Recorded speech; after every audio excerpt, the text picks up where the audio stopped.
Jeremias 42.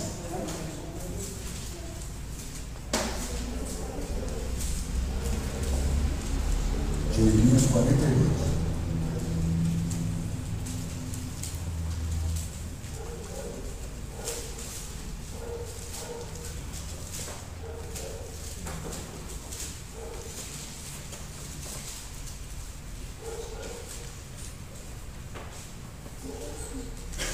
Acharam? Aqui, página 1115. Está bem igual?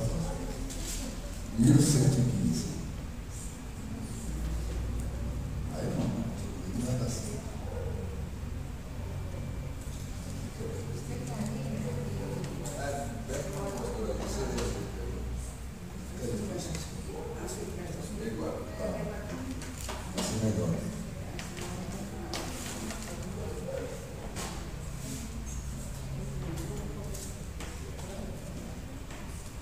Então vamos ver.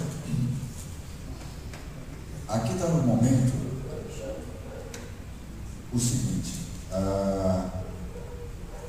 o rei Zedequias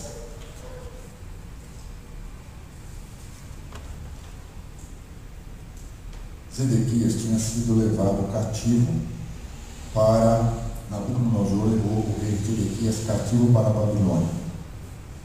Aí deixou lá o governador, o Gedalias.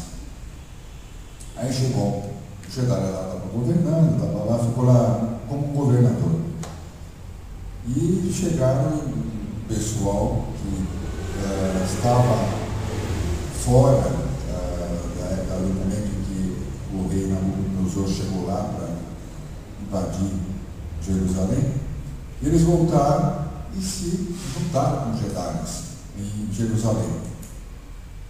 Mas o que acontece? Eles acabaram matando os Gedalias. Eles chegaram e mataram os Gedalias. Apesar de ter sido avisado, eles falaram: não, imagina que vão fazer isso comigo e tal. Mataram ele. E agora eles assumiram meio que ali contra o Nabucodonosor. Eles assumiram ali o comando na cidade de Jerusalém. E aí Jeremias estava por lá. Aí eles foram consultar Jeremias a respeito do propósito que eles tinham, do que eles queriam fazer. E é isso que nós vamos ver agora. Essa consulta que eles fizeram a Deus através de Jeremias. E o que aconteceu? Então, todos os chefes do exército de Joanã, filho de Cariá, e Azarias, filho de Osarias, e pessoas de todas as classes vieram falar comigo. Disseram o seguinte: por favor, Jeremias, atenda o nosso pedido. Ore ao Senhor Deus por nós e por estes que foram deixados nesta terra. Antes nós éramos muitos, mas agora somos poucos. Como você está vendo, ore ao Senhor seu Deus para que mostre o caminho que devemos seguir e o que devemos fazer. Bom, né? Assim, até aqui parece ser uma coisa muito boa, né? Você querer saber qual é a vontade de Deus, né? Realmente é muito bom. Nada a recriminar aqui. Eles estavam lá, era o povo que tinha sobrado em Jerusalém, e eles queriam saber o que Deus queria deles. Aí Jeremias falou: eu respondi: está bem, vou orar ao Senhor, o Deus de vocês, como pediram. Depois eu contarei o que ele disser, não esconderei nada de vocês. Então eles disseram: que o Senhor Deus seja uma testemunha fiel e verdadeira contra nós, se não obedecermos a todas as ordens que ele nos der por meio de você. Gostemos ou não destas ordens, nós obedeceremos ao Senhor nosso Deus, com que você vai falar em nosso favor. Se obedecermos ao Senhor, tudo correrá bem para nós. Que fé, né? Que fé maravilhosa, né? Nós vamos obedecer, faça sol, faça chuva, chova canivete ou não, se nós vamos obedecer, porque sabemos que tudo correrá bem para nós se nós obedecermos ao Senhor. Eles conheciam a verdade? Conheciam a palavra? Sabiam quem era Deus? Sabiam o que tinham que fazer? Conheciam. Eles não eram ímpios, não eram pessoas que desconheciam a Deus, que desconheciam a palavra de Deus. Eram pessoas que sabiam exatamente o que Deus queria da vida deles. Sabiam exatamente qual era a vontade de Deus. Como cada um de nós aqui. Cada um de nós aqui sabe exatamente qual é a vontade de Deus. Conhecemos, já estamos aqui muitos anos militando na fé como cristãos. E sabemos exatamente qual é a vontade de Deus. O que Deus quer na nossa vida, o que Ele deseja da nossa vida. Nós sabemos isso, assim como eles também sabiam. E sabemos que se nós estivermos andando segundo, em obediência àquilo que Deus quer na nossa vida, que nós vamos nos dar bem, que tudo vai correr bem para nós. Tudo vai correr bem para nós, se nós estivermos fazendo aquilo que Deus quer na nossa vida. Tudo vai, se nós formos sendo obedientes àquilo, a vontade dele revelada. Onde está a vontade revelada de Deus? Na palavra. Se nós estivermos sendo obedientes à vontade revelada de Deus, que aqui já está revelado, não vai revelar o que já revelou. Tem coisas, talvez, que a gente não saiba, que tenha dúvidas sobre algumas decisões na nossa vida. Aí temos que consultar a Deus. Mas naquilo que já está revelado na palavra de Deus, não há discussão. Se nós obedecermos, tudo correrá bem para nós, para cada um de nós. Então, eles conheciam isso. Não eram pessoas ignorantes com relação à vontade de Deus. Não eram principiantes. Eles já conheciam como é que funcionavam coisas no plano espiritual. Vamos ver então. Aí Jeremias foi lá consultar, aí no 7. 10 dias depois, o Senhor Deus falou comigo. Aí chamei Joanã, filho de Careá, e todos os chefes dos exércitos que estavam com ele, e todo o povo, pessoa de todas as classes, e disse: o Senhor, o Deus de Israel, a quem vocês me pediram que orasse, disse o seguinte: se vocês quiserem continuar a viver nesta terra, eu edificarei a nação e não a destruirei, plantarei e não a arrancarei. A destruição que fiz cair sobre vocês me deixou muito triste. Não tenham mais medo do rei da Babilônia, pois estou com vocês. Eu os salvarei e os livrarei do poder dele. Sou eu, o Senhor, que está falando. Terei pena de vocês e farei com que ele também tenha e deixe que vivam nesta terra. Olha que palavra boa, né? Não é boa essa palavra? Não falou, não, vocês estão complicados, não adianta, vocês estão perdidos, não tem solução para vocês. Não foi isso que Deus falou.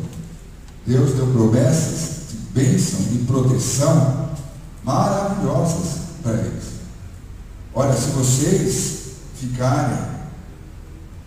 quiserem continuar a viver aqui em Jerusalém, nesta terra de Judá, eu edificarei a nação e não a destruirei. Plantarei e não a arrancarei, como ele tinha acabado de fazer com Zedequias e os nobres de Jerusalém. Ele tinha acabado de fazer e estavam todos lá cativos na Babilônia. A destruição que fiz cair sobre vocês me deixou o quê? Muito triste. Deus não se alegra de ter que exercer a sua justiça.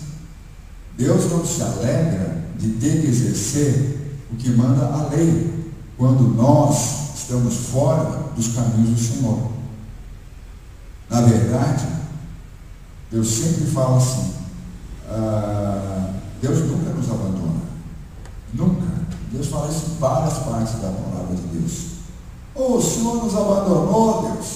Ele fala assim, o povo falava, e nós ouvimos as pessoas hoje falando, Deus se esqueceu de mim, acontece qualquer coisa, Deus se esqueceu de mim, olha, o que eu fiz para Deus, né? É bom falar isso, o que eu fiz para Deus para merecer tudo isso? Deus se esqueceu de mim. A gente vive atribuindo a Deus os problemas da nossa vida, né? Deus se esqueceu de mim, o que eu fiz para Deus? Qual é o problema? Mas Deus falou assim, Ele nunca se esquece de nós. É o contrário. Nós é que nos esquecemos dele. Esse é o problema. Nós esquecemos dele. Deus fala claramente isso na palavra dele. Eu nunca abandonei vocês. Vocês que me abandonaram. Eu nunca me esqueci de vocês. Vocês que se esqueceram de mim. Se vocês me buscarem, eu me deixarei achar. Lá em Crônicas também, eu estava lá no escritório hoje também teve reunião nossa lá de estudo bíblico, nós estamos lendo Crônicas. Então Deus falava lá para o rei Asa, ele falava assim, se vocês me buscarem, né, eu me deixarei achar. Deus deseja que a gente busque. Ele fica lá fazendo toda a ginástica para que seja achado, né? Tudo que ele pode pôr, pendura pela cena do pescoço, seja o que for, né? Para ficar bem visível, para ser achado. Deus quer ser achado por nós. Ele não dificulta em nada. Não dificulta em nada. Ele não criou, ele só facilita para que nós o achemos e tenhamos experiência com ele. Ele abre as portas completamente para que nós nos relacionemos com ele individualmente. Individualmente, ele quer ter essa relação, quer ser achado por nós, quer ser achado por cada um de nós na sua plenitude. Não é só nas migalhas. Ele quer ser achado por você, quer que você tenha uma vivência com Deus em toda a sua plenitude. Então, a vontade de Deus realmente não era exercer a sua justiça sobre o povo de Israel. Ele alertou, falou, anunciou, mandou os profetas de madrugada. Mandei os profetas, Jeremias era um, né? De madrugada, 25 anos lá, né? Antes que acontecesse isso, pregando, anunciando. Olha, ele era tido como o quê? Aquele que só era o correio da má notícia, né? O Jeremias era o correio da má notícia. Ninguém queria ouvir o Jeremias. Só Ruth, né? Ninguém queria ouvir o Jeremias. Por quê? Por que os reis não queriam ouvir o Jeremias? Porque ele falava a verdade. Ele falava a verdade. Ele chegava, olha, vocês acham, estão aí achando, ouvindo os profetas que não eram profetas de Deus? Não, imagina, Nabucodonosor nunca vai invadir aqui, pode ficar sossegado, pode ficar tranquilo, continue aí vivendo a sua vida, ele nunca vai invadir Jerusalém. Imagina que isso vai acontecer, Jerusalém, desde os nossos antepassados, e vinha lá com a história falando que lá vinha Jeremias, olha, se vocês não se arrependerem, se vocês não se voltarem para os caminhos de Deus, esta cidade será destruída e será invadida. Cala a boca, Jeremias, põe o Jeremias no poço, tira o Jeremias do poço, põe no calabouço, prende o Jeremias, porque ele só fala coisa ruim. Só fala coisa ruim. E não era aquilo que eles queriam escutar. Jeremias não falava aquelas palavras que eles queriam escutar, só falava aquilo que eles não queriam escutar, que eles estavam errados, que eles precisavam de um conserto de vida, que eles precisavam mudar de vida. Jeremias não falava isso. Isso não é diferente da igreja hoje. Uma das características das igrejas lá do Apocalipse é essa. Quem domina o púlpito, quem domina aqui a pregação, não é Deus. Quem domina é a igreja, é o povo da igreja. porque da pregação só se fala aquilo que o povo quer ouvir. Isso está bem claro lá nas 7 igrejas do Apocalipse. Um dos tipos da igreja que nos finais dos tempos, o que se falaria do púlpito seria dominado pela congregação. É a congregação que está dominando o púlpito, e os pastores estariam falando somente aquilo que agrada os ouvidos da congregação, e que não é conceito de vida. Eu garanto para vocês que isso não é uma coisa que agrada os ouvidos da congregação. Ah, você vai ser muito abençoado. Ah, você vai prosperar. Levanta sua mão aí, que eu vou profetizar as bênçãos de Deus sobre a sua vida. É isso. Isso que bênção. Mas a bênção não vem. Por quê? Não há conserto de vida. Não há mudança de vida. E Deus não vai poder ir contra a sua palavra. E aí isso acontecia naquela época. Isso não é novidade. Isso não é novidade. E era o que acontecia naquela época. O rei mandou prender Jeremias. Jeremias escreveu um livro. Tem lá, ele editou, e o escrivão lá escreveu, esqueci o nome dele agora. Ele escreveu o livro, levou lá para ler para o rei, né? O rei mandou pôr fogo no livro, mandou destruir o livro inteiro, e ainda mandou prender Jeremias, porque lá estava o recadinho de Deus bem claro, pedindo que eles realmente mudassem de vida e fizessem um conserto. Então Deus prometeu aqui: olha, apesar de vocês serem aí um pouquinho de gente, apesar de vocês estarem pouquinhos aí, como nós aqui hoje, né? Somos poucos, né? Apesar de vocês estarem aí pouquinhos e sem muita pretensão, porque os que ficaram lá foram os mais pobres da terra, da nação de Jerusalém, que Nabucodonosor deixou lá, foram os mais pobres da terra.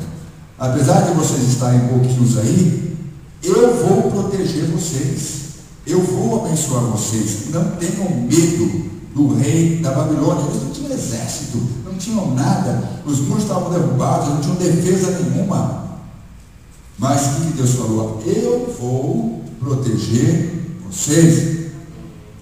Então não são os grandes templos, não são as grandes construções, as grandes obras de Deus que nos trazem proteção. Os muros, humanamente falando, elaborados, ou as grandes organizações que nos trazem a proteção de Deus. O que nos traz a proteção de Deus é a palavra dele, é a obediência que nos traz a proteção de Deus. Quando nós somos obedientes, temos a proteção de Deus garantida. Quando nós seguimos a palavra de Deus, estamos preocupados em seguir, nós temos a proteção de Deus. É o caminhar com Deus, é o prosseguir com Deus, é o crescimento com Deus. Você não precisa ser perfeito. Quem está começando hoje na fé não é perfeito ainda. Mas, se ele fizer um propósito no seu coração de seguir a Jesus, todas as promessas de Deus vão ser realidade na vida dele. Vão ser. Não é você ter que atingir a perfeição para conseguir isso de Deus. Não é, olha, quando eu atingir a perfeição, primeiro que nunca vai conseguir, então nunca vai atingir. Né? Perfeito realmente foi só um, Jesus. Mas quando eu atingir a perfeição, eu vou conseguir. Não. Mas quando você tem propósitos, não coitado daqueles que se convertem hoje, né? Até conseguir evoluir, aprender o que nós já aprendemos, tem chão, né? Até chegar no nível de conhecimento que nós conhecemos de Deus, horas e horas de banco de igreja, escutando a palavra de Deus, de leitura da palavra, né? Quanto tempo, né? Até essa pessoa chegar aonde a maioria de nós aqui já chegou, coitado, vai ter muito chão, né? Então não vai ter bênção de Deus na vida dele. Não, o que Deus vai olhar é a disposição do coração dele. E realmente, o que Deus olha é a sua disposição de seguir a Deus, embora você não esteja ainda no máximo, né, do que você talvez pudesse dar. Você está caminhando, é um crescimento. E isso acontece durante toda a sua vida. Você tem que crescer até a sua morte ou até Jesus voltar. Ninguém pode parar de crescer. Se você parar de crescer, você já morreu. Você já está destinado ao fracasso. Deus é insondável, e tão grande e maravilhoso que Ele é. Quem pode dizer que já conhece tudo de Deus? Nem os católicos o Papa pode dizer. Você vai arrumar um Papa argentino, né? Você vê que coisa? Nós vamos ter que aguentar isso aí.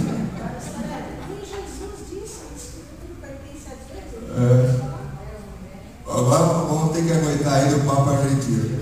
Então você vê, já é difícil aguentar o povo. Agora então com o Papa vai ser difícil mais ainda, né? Mas tudo bem.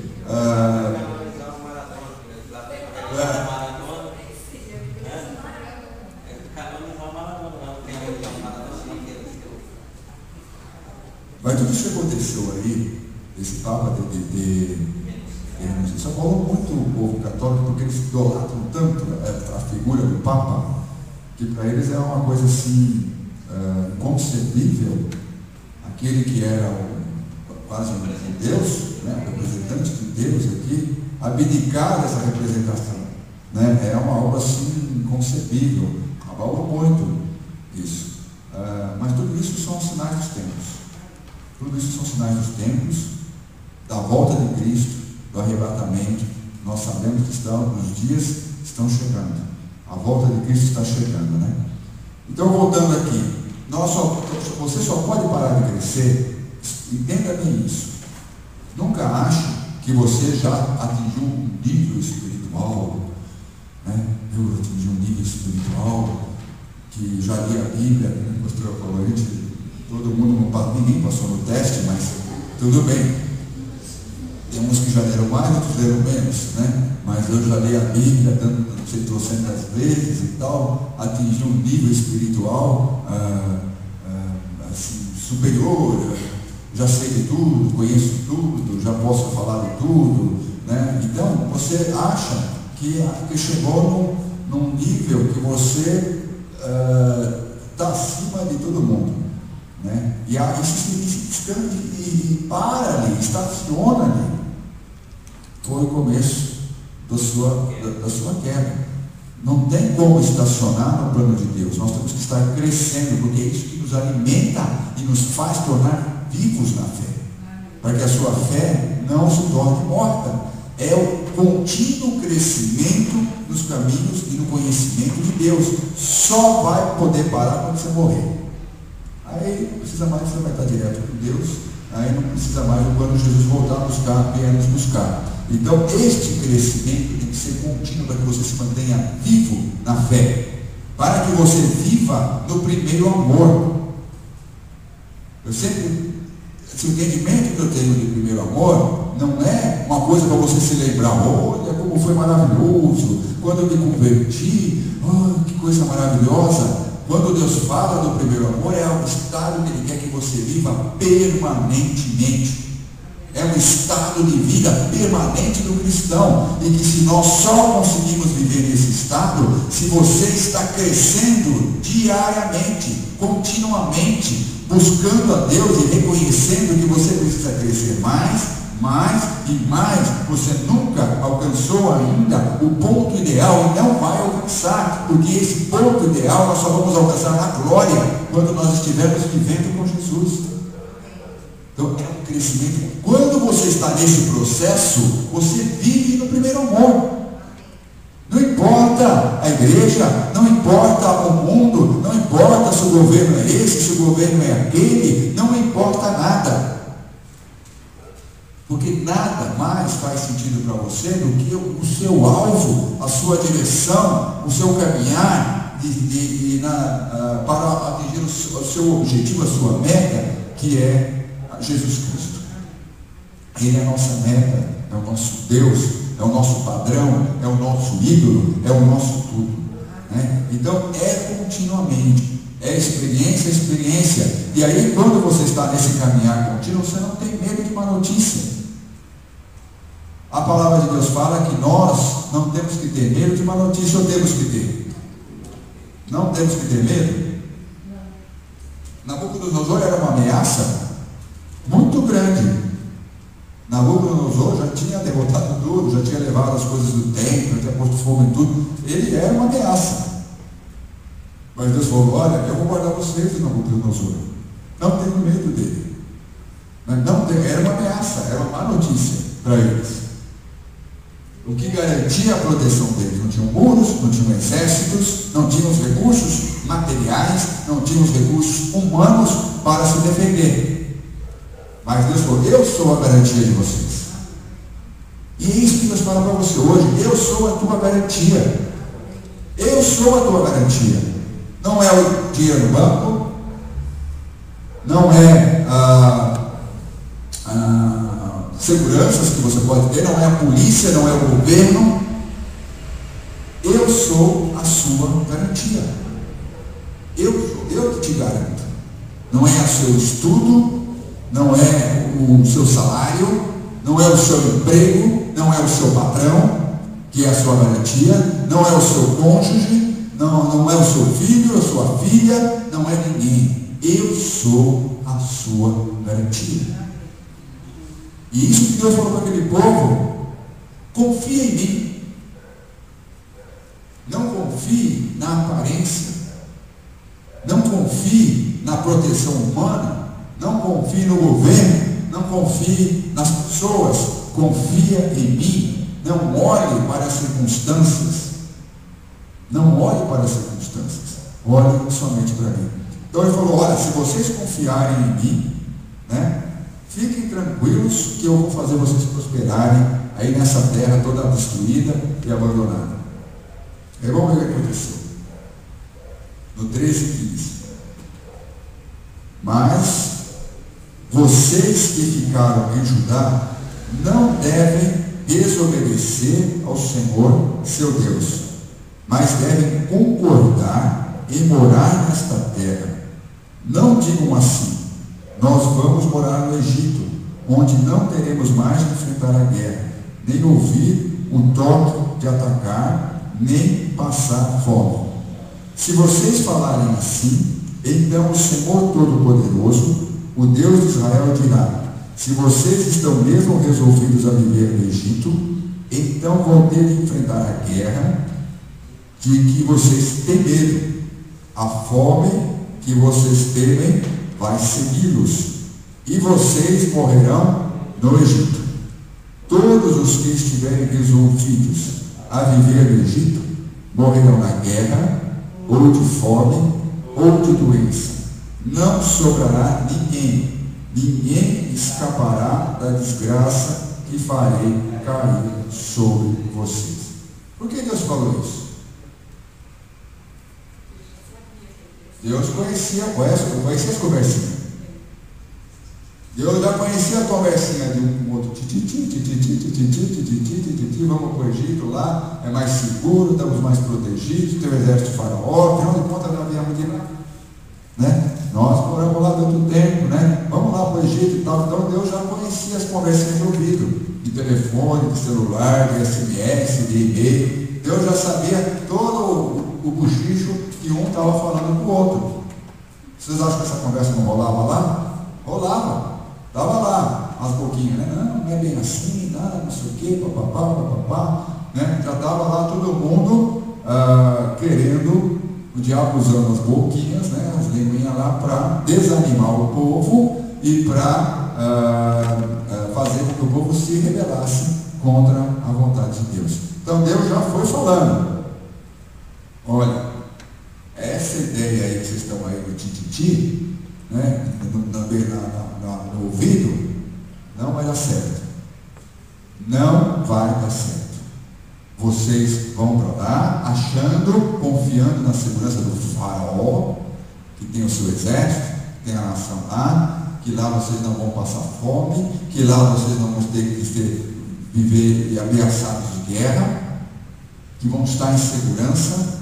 Vocês vão nesta confiança, e eu estou falando para vocês, vocês vão, se vocês derem ouvido a esse cochicho aí, esse disse aí, vocês vão para lá e a fome vai persegui-los, a espada vai persegui-los e vocês não vão ter paz, vão morrer naquela terra.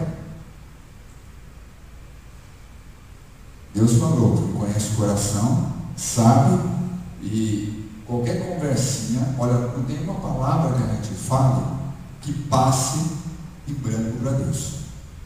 Por isso que ele fala, cuidado com aquilo que você fala. Cuidado com aquilo que você fala.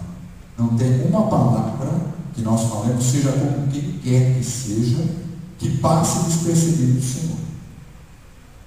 Ah, não falei nada na igreja, mas falou com o vizinho, falou com o filho, falou com o marido, falou com a esposa. Toda palavra não passa, que nós tenhamos falado, não passa despercebida de Deus. Então tem que vigiar naquilo que a gente fala, e o que a gente fala, e do que a gente fala, e de quem a gente fala, vigie, porque isso não passa despercebido do Senhor. E tem consequências na nossa vida. Vai ter consequências na sua vida.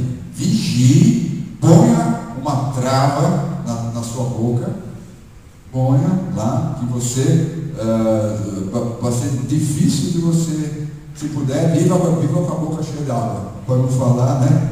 Se desse aquele peixe, né? Viva com a boca cheia d'água, para não falar o que não deve, inadvertidamente.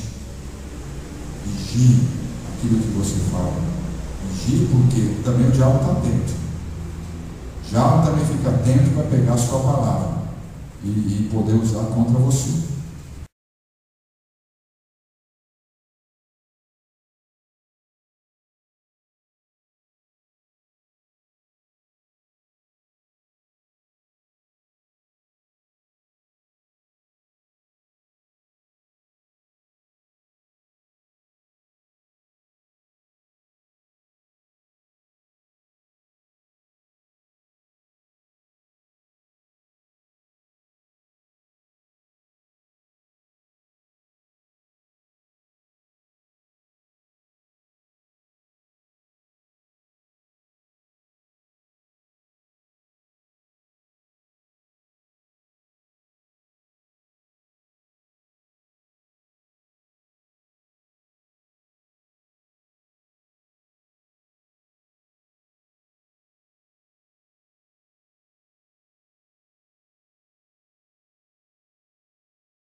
Não é fácil não, né? Mas isso é o que a palavra de Deus fala, que nós sejamos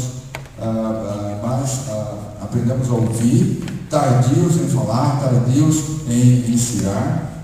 Até ele fala assim, numa situação em que você está numa reunião, né? E quando você entra numa reunião, você assiste a reunião e não fala nada, as pessoas entendem esse povo, entendem tudo, ele sabe de tudo, né? E não teve dúvida nenhuma. Você pode ter entendido nada. Você está lá, você fala, o que eu vim fazer aqui? Né? E você não está entendendo nada. Mas você fica lá quieto, com aquele olhar de compenetrado, né? Ele está entendendo tudo. Quando o pessoal fala, ele vai achar que você realmente achou que você estava por dentro de tudo. Agora, se você quer se mostrar e abre a boca, pronto, aí você já se entregou. Né? Era melhor não ter aberto a boca e ter ficado quieto, né? E não ter falado nada, você tinha saído muito mais em vantagem numa situação dessa. Isso eu vejo assim, desde algumas reuniões que eu vou participar, que eu não sei nada do assunto. Teve uma semana passada que era um monte de gente para participar da reunião. E eu fui bem tranquilo, porque as pessoas que sabiam estavam junto, mas na hora da reunião era com o diretor lá da CDHU, na hora da reunião, acabou todo mundo, fiquei eu sozinho lá, né? Falei, pronto, Jesus me ajuda aqui, me socorre aqui nessa reunião. Apliquei a prática, né? Fiquei lá só observando, né? Não fui, porque tem uns que se gostam de se mostrar, fala besteira, aí acaba sendo pior do que. Então fiquei e só realmente me manifestei no momento em que era realmente muito necessário e que eu tinha certeza do que eu estava falando, mas fiquei na minha, lá, né? Deu tudo certo na reunião. Agora, se você quer mostrar, como entendo, começar a abrir a boca e falar lá, vou cometer besteira porque eu não estava muito a par dos detalhes do assunto e poderia me complicar. Então, fiquei quieto, passei como se eu estivesse sabendo de tudo, né? Então, sabe isso que Deus nos ensina na palavra dele? Isso está lá em Provérbios. Estou inventando isso. Está lá em Provérbios, que a gente aprende e acaba se dando bem nas situações. O Provérbio é um livro tão prático, né? É um livro tão. Fala da preguiça, né? Olha, coisa maravilhosa. Fala da preguiça, fala de você não ser importuno na casa do seu próximo, né? Não, olha, Provérbios é um livro assim maravilhoso para os costumes e práticas do dia a dia da nossa vida, nas coisas corriqueiras. É maravilhoso. E ele nos ensina essas coisas, falar coisas de ensinamento de sabedoria para nós. Então vamos seguir. Bom, nós vimos o que Deus prometeu para eles, nós vimos o que eles falaram, que eles iriam obedecer, faça sol, chuva, canivete, acontecesse o que acontecesse, eles iam obedecer. Deus garantiu uma proteção sobrenatural para eles, uma proteção sobrenatural, e ainda alertou, olha, vigie, essa conversinha aí não vai dar bem para vocês, né? E vamos ver então agora o que aconteceu. 18. O Senhor Todo-Poderoso, o Deus de Israel, diz: se vocês forem para o Egito, a minha ira e o meu furor cairão sobre vocês, como caíram sobre o povo de Jerusalém. Vocês vão se tornar uma coisa horrível e espantosa. Os outros zombarão de vocês e usarão o seu nome para rogar pragas. E vocês nunca mais verão este lugar, nunca mais verão este lugar, Jerusalém, que era o templo, né? Que era o top para eles, né? Que era o máximo, né? Jerusalém significava tudo, o templo significava tudo para eles, né? Para o povo judeu. E eu disse ainda: o Senhor Deus disse que vocês que ficaram em Judá não devem ir para o Egito. Por isso, agora eu os aviso: vocês estão cometendo um erro que pode lhes custar a vida. Vocês me mandaram falar com o Senhor, nosso Deus, e me disseram: Ore ao Senhor por nós. Depois, conte-nos tudo o que Ele disser que devemos fazer, e nós faremos. Agora, eu lhes contei tudo, mas vocês não estão obedecendo ao Senhor nosso Deus, em nada do que Ele me mandou dizer. Portanto, lembrem disto: vocês vão morrer na guerra, ou de fome, ou de doença na terra, para onde querem ir e onde querem viver. Vamos ver aqui o resto do outro capítulo. Quando acabei de dizer ao povo tudo o que o Senhor seu Deus havia ordenado, Azarias, filho de Osarias, e Joanã, filho de Cariá, e todos os homens orgulhosos me disseram: você está mentindo, Jeremias. O Senhor nosso Deus não mandou você dizer que não deveríamos ir morar no Egito. Baruque, filho de Nerias, é que está jogando você contra nós para nos entregar nas mãos dos babilônicos, a fim de sermos mortos ou levados para a Babilônia. Assim, Joanã e os oficiais do exército e todo o povo não quiseram obedecer a ordem que o Senhor Deus tinha dado para ficar em Judá. Então Joanã e os oficiais do exército levaram para o Egito todos que haviam ficado em Judá. Levaram todas as pessoas que viviam em Judá e que tinham voltado das nações onde haviam sido espalhadas, homens, mulheres, crianças e as filhas do rei. Levaram todos os que o comandante-geral Nebuzaradan tinha deixado aos cuidados de Gedadas. E Baruque e eu também fomos obrigados a ir. Assim desobedeceram a Deus e foram para o Egito e chegaram até a cidade de Táfnis.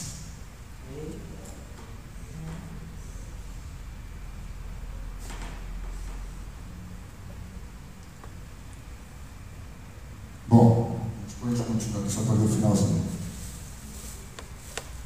Cadê aquele povo? Cadê aquele povo que disse: não, gostemos ou não destas ordens, nós obedeceremos ao Senhor nosso Deus? Cadê? Foi da boca para fora.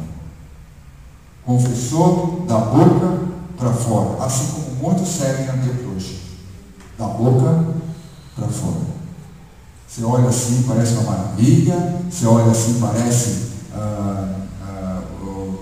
consagradíssimo, né? Mas aquilo é o que? Da boca para fora. Porque as declarações que eles fizeram aqui, maravilhosas. Obedeceremos a Deus o que Ele falar. Não pode deixar, eu vou obedecer a Deus, eu vou servir a Deus, eu vou consertar minha vida aonde está errado. Passou, não precisa nem passar na porta para fora. Passou a bênção, já acabou tudo. Se hoje eu deixei de igual, então bom, já foi toda aquela promessa, aquele compromisso com Deus já ficou passado. É passado.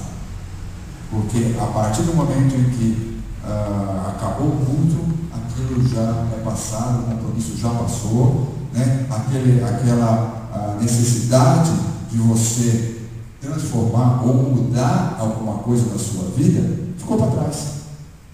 Ficou para trás. Às vezes é uma mudança de gênero que você sabe que precisa mudar, uma mudança de comportamento que você sabe que precisa mudar, uma mudança de postura com relação às coisas de Deus, de busca de Deus, que você sabe que precisa gastar mais tempo da sua vida buscando o Senhor, para que você possa crescer e viver no primeiro amor de Deus. Você sabe disso, mas você vai lembrar disso, sabe quando? Quando Deus falar a mesma coisa. No outro culto é que você vai lembrar que você precisa tomar uma atitude com relação a uma determinada área da sua vida. Seja do gênero, seja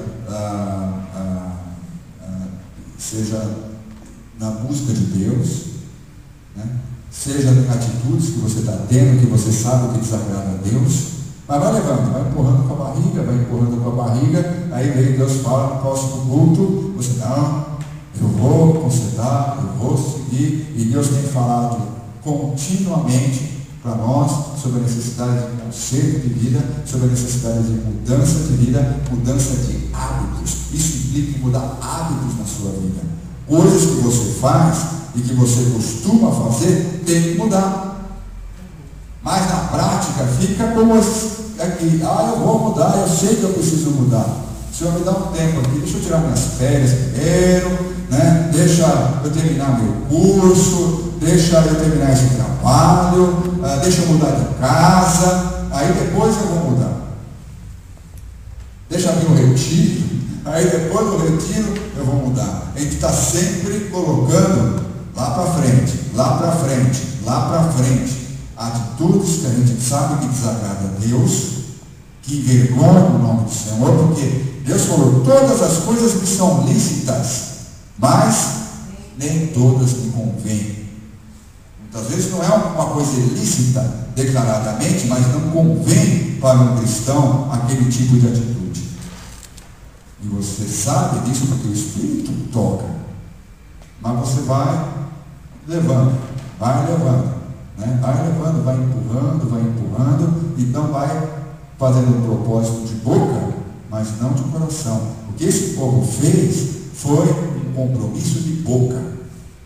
Nós vamos seguir a Deus, nós vamos fazer, eu vou fazer, nós vamos cumprir, vamos fazer. Mas na prática, na hora que Deus falou o que eles deveriam fazer, é mentira. O profeta é o problema. O problema é o profeta. O profeta virou mentiroso. Quem é o mentiroso é o profeta. Aí a gente põe a culpa nos outros, quando você não quer realmente consertar a sua vida. Aí é a igreja, aí é o irmão, aí é a família, aí é a casa, aí é o marido, aí é a esposa, aí é o trabalho, aí é o pastor. Aí a gente está sempre querendo arrumar um culpado para a nossa falta de compromisso com Deus.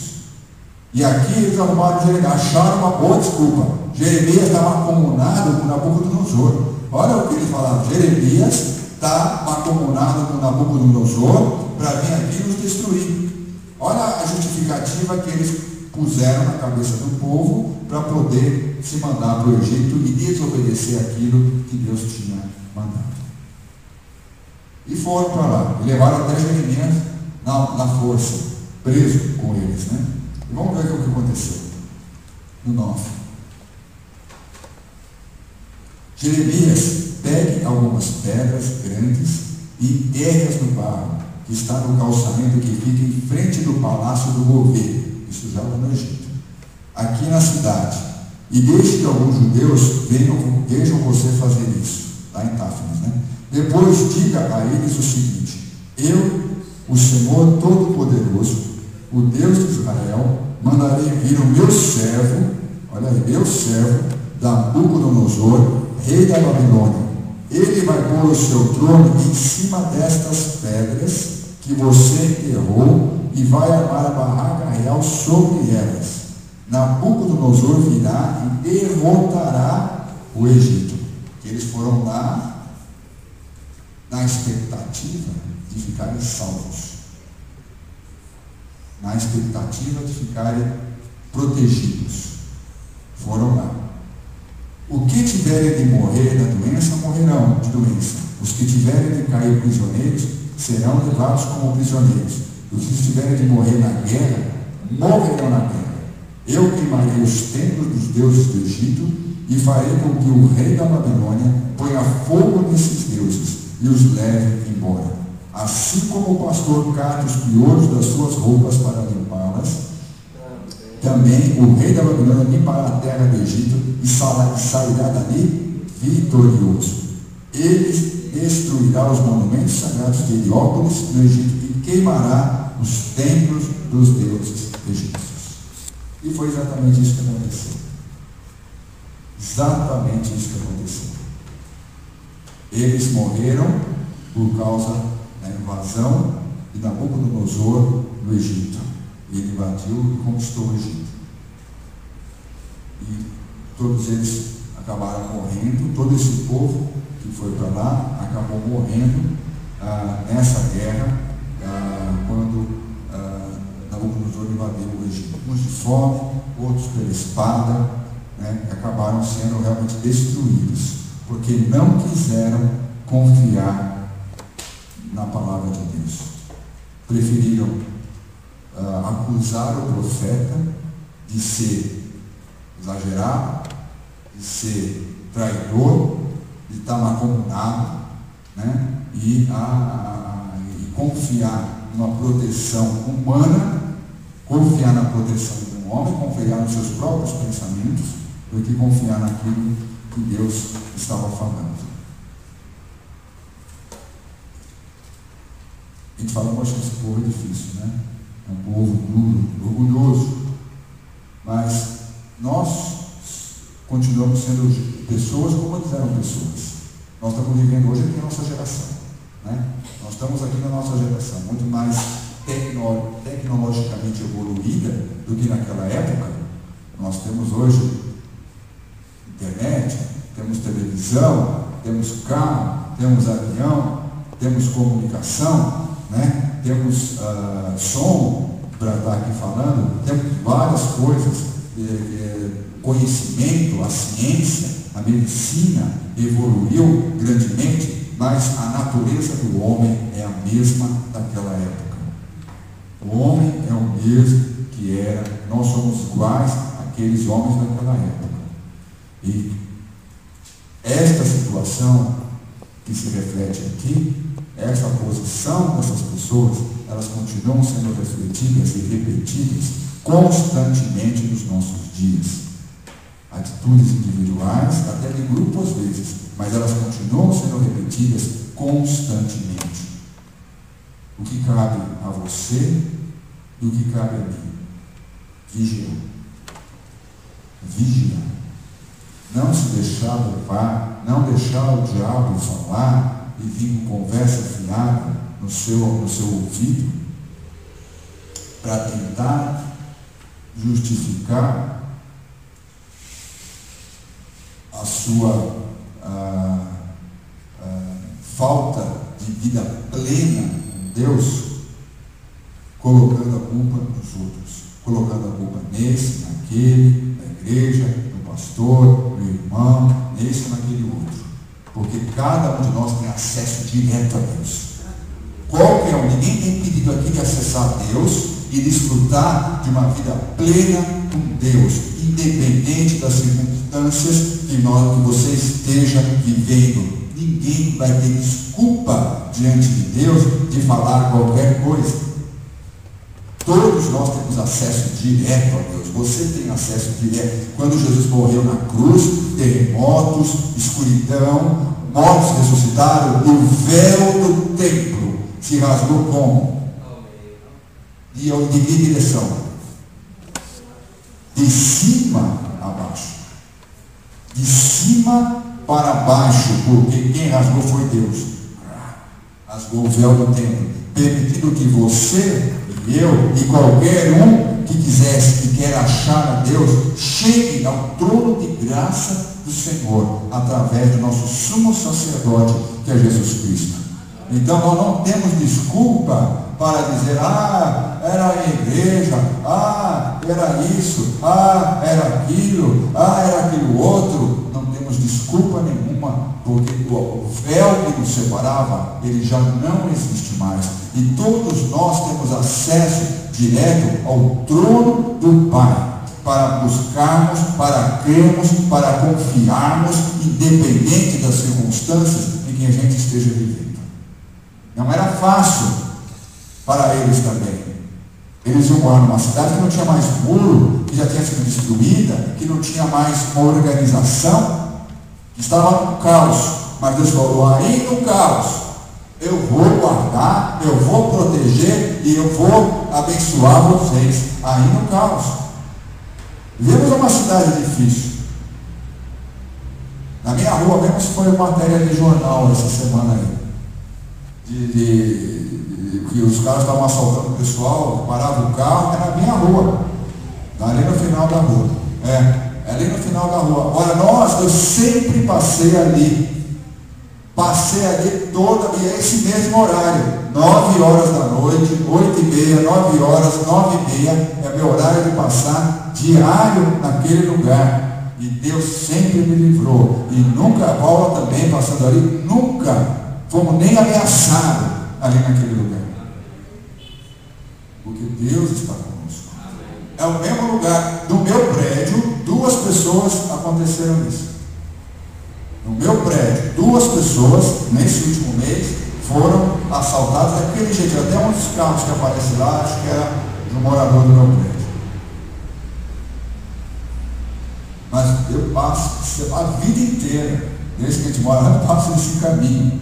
E nunca, realmente, eu nem vi ninguém, nem senti, nem tive que fugir de nada, porque Deus sempre guardou. E Deus nos guarda. Deus nos guarda. Agora a polícia está lá direto. Então uma coisa foi boa de ter saído lá. Agora tem a base da polícia direto lá. Quando eu vou ficar, não confio nisso. A minha confiança está que Deus nos guarda. A situação deles era assim. Independente da circunstância, vigie o que você fala, vigie com o seu crescimento com Deus. Você tem que crescer. Você tem que crescer. Não dá para ficar. É uma escada que você só sobe. Se você não tem meio termo, ou você está subindo, ou você está descendo. Parado não tem. Não existe descanso. Ou você está subindo, ou está descendo. Só tem 2 movimentos no caminhar com Deus. Ou para cima, ou para baixo. Não tem nível de descanso. Não tem. Então cresça, vigie no seu crescimento espiritual. Quando a pastora falou aqui da leitura da palavra de Deus, é uma realidade. Você quer ser forte? Nós temos que comer essa palavra. Temos que comer essa palavra. E temos que ler comendo essa palavra, enchendo para dentro, jogando para dentro. Essa palavra Deus me deu hoje, quando eu estava no momento com Ele, conversando hoje de manhã, na minha hora de leitura da palavra de Deus e de oração pela parte da Deus. Fala com a gente, vai falando com você, através da sua palavra. Isso vai te fazer você crescer e caminhar, e progredir e viver. Aí sim você vai viver no primeiro amor. Vai ter saudade do primeiro amor. Quando eu me converti, que maravilha, que bênção. Graças a Deus eu não tenho saudade disso, porque constantemente Deus tem me dado experiências e de vida e de fé, seja no trabalho, seja aqui na igreja, seja onde for, de resposta à oração. Deus tem dado constantemente, assim, todos os aspectos na minha vida, na família, com os meus filhos. Eu vejo a mão de Deus agir e operar. A pastora contou aqui outro dia uma experiência que tivemos com a Rafaela, que eu vi a mão de Deus do começo ao fim, e Deus conduzindo toda a situação, no momento, mas lá no meio do negócio eu não via como é que ia resolver aquele problema, não via, mas Deus resolveu. Amém? E da forma que eu queria, isso é melhor, da forma que eu sempre quis, Deus resolveu. Então, isso foi bom isso também, e Deus ajustou. Demorou aí um período, mas Deus tem um tempo certo dele. Então você vê a mão de Deus foi uma história que a Rafaela quis mudar de escola. Eu não queria, mas eu acabei, que nem Deus, também. Deus não queria umas coisas para a gente, mas Ele acaba permitindo, porque a gente tem o livre-arbítrio, Ele acaba permitindo. Eu não queria, mas eu acabei permitindo, porque eu achei que deveria, e no fim da história, portanto, ela foi para outra escola, não se deu bem, como eu avisava, que não ia ser nada lindo e maravilhoso, e que as pessoas são as mesmas em qualquer lugar. Agora voltou para a escola original, que só tinha uma vaga. guardada por Deus para ela, porque Deus já sabia. E nós lá orando, porque é realmente pedindo que Deus conduzisse, fizesse e tal. Eu e a Paula, a pastora Paula, orando e clamando a Deus para que Deus conduzisse isso, independente da vontade, da Rafaela nesse sentido. E ela pôde aprender com isso também. Foi uma experiência. Então a gente vê o agir de Deus. Tinha uma vaga só, porque diminuíram as classes, então não tinha mais vaga. E aí só tinha uma vaga e na classe que ela queria ficar, onde estavam realmente as pessoas que ela conhecia mais. Então a gente viu o agir de Deus. Agora está estudando para recuperar o que perdeu de matéria, mas aí agora é problema dela, porque às vezes sobra para mim, tem que ensinar matemática 11 horas da noite, 11h30, e nessa noite eu fui dormir pensando num problema que ela me levou, que na hora eu não consegui enxergar, também eu estava com o olho já cansado. Daí fui dormir pensando no problema. Hoje de manhã levantei, ela já foi tomar café, era umas 6 horas da manhã, 6 e pouco, sentei do lado dela, falei, olha, o problema é assim, assado, que durante a noite eu fui resolver o problema, eu falei, assim, assado. De vez em quando sobra para a gente também, mas a Paula lembra um livro para ajudar ela a fazer um resumo, sobra para a gente também, não tem jeito, mas graças a Deus a gente viu que o problema principal que tinha foi resolvido, e isso faz parte, hoje, inclusive, muita cobrança em cima da juventude, realmente a cobrança é muito forte, hoje em dia. Mas a gente vê no trabalho, os livramentos que Deus dá, as coisas que Deus faz, como Deus vai encaixando cada coisa, vai pondo as pessoas certas, nas horas certas, no momento certo que você precisa. Às vezes eu encontro as pessoas no café da esquina, a pessoa com quem eu preciso falar, eu encontro com ela no café da esquina do cliente, vou lá comer, aparece lá e tenho chance de sentar, conversar e falar. Às vezes você não tem a oportunidade de conseguir agendar. Então Deus prepara, você vai vendo a mão de Deus abrindo as portas e facilitando as entradas e as saídas para você. Então o acesso a Deus está liberado. Você não precisa ficar esperando nada, não precisa esperar ninguém, vai ficar esperando o retiro, não precisa ficar esperando o culto, você não precisa ficar esperando um pregador especial para vir aqui fazer uma palestra especial, ou uma reunião especial, para um encontro especial, para que você possa desfrutar desta convivência com Deus. Ela está aberta agora, hoje, nesse momento, para você. E é isso que Deus deseja de nós. Ele quer ser achado plenamente por você. Ele quer ser achado. Ele quer ser achado. Ele fala, eu me deixo achar. Eu me deixo achar. A gente só precisa querer achar. Não é aquelas coisas que a gente perde, perde o óculos, perde a chave, ele quer achar e não acha de jeito nenhum, não, Deus se coloca bem ali no meio do caminho, me ache aqui, doeu aqui, me ache, mas a gente passa para lá, passa para cá, passa por cima e não acha, porque a gente não está focado nisso, pensando em outras coisas, preocupado com outras coisas, mas nós estamos focados no Senhor. O que adianta a gente passar essa vida aqui? Hoje nós estamos aqui conversando. Daqui 100 anos, se Jesus não voltar, outras pessoas, nós todos aqui, sem exceção, Bruno tem 12, 13, 113, ainda vai ter até 120, então você ainda vai ter mais uns 7 anos para viver. Acho que é o único que ainda vai estar, que nem o Bruno vai estar mais. Aquele Bruno, só esse Bruno aqui.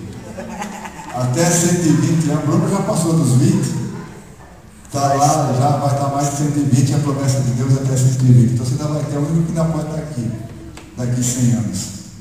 Mas nós não vamos estar mais aqui. E o que nós fizemos com a nossa vida, a nossa geração, o nosso papel? Eles passaram, essa turma aqui foi a geração da época deles, passaram. Jeremias teve a sua época, teve o seu tempo aqui.